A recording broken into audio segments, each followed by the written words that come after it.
Good to have you. Thank you for coming. Thanks for asking me. The iMac itself is getting rave reviews, and I'm almost wondering whether the demand for the machine, which seems very strong, whether you have enough machines to meet it. Right. Yeah, I don't know. I mean, we're making a lot of them, but we're going to find out since the iMac goes on sale this Saturday, tomorrow, across the U.S., and in about 2 weeks in Europe and Japan. We're going to find out what the real demand is, and it could exceed lots. So we don't know yet. You, in fact, I'm told, came up with the campaign, I think, therefore iMac. Is that true? Oh, the campaign's much broader than that. That's just one of the lines from one of our billboards. We've got some other great ones. One of my favorites is chic, not geek. Well, for the geeks in the audience, myself included, we appreciate that. I noticed that this campaign is very gutsy in that it harkens back to the Apple of old. Was that your mission statement here, to get back to the Apple of old? You know, our mission statement is to just make some great computers that can really make a difference to people. I mean, the iMac, you can take an iMac home, take it out of the box, and be cruising the internet in 10 minutes. You know, try that on a PC, you're talking more like an hour. So I think what we want to do is make some great products and then tell people about them. And I think tell people about them in an intelligent, witty, kind of fun way. And hopefully the ad campaign that breaks this Sunday on Wonderful World of Disney starts to do that. About this issue that some of the purists mentioned, there is no floppy drive, so they're worried about that. What do you say?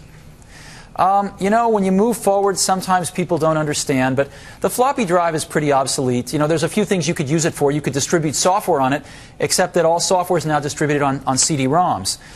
You could back up your multi-gigabyte hard disk, except you'd need thousands of floppy drives to do that, so nobody does it. And you could use it for SneakerNet, except everybody's using the internet for that now.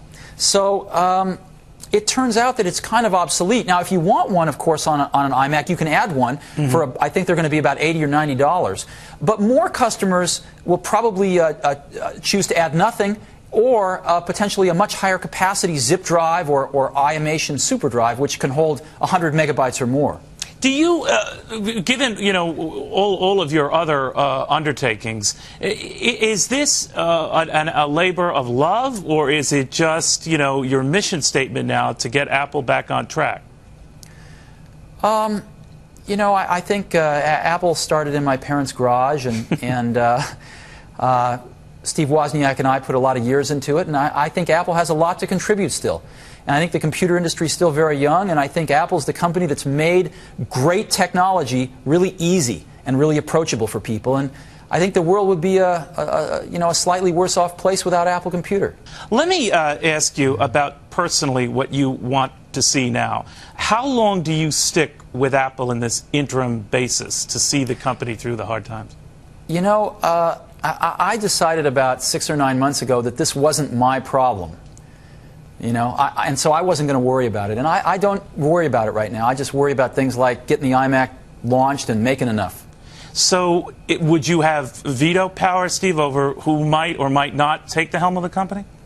You know, I have no idea. I assume that they would seek my advice. Have they? It's not even a topic of discussion right now. I think the topic of discussion is how can we make the iMac how can we make as many iMacs as we can? How can we get them out there? How can we support our dealers? What kind of marketing campaign are we going to put in place?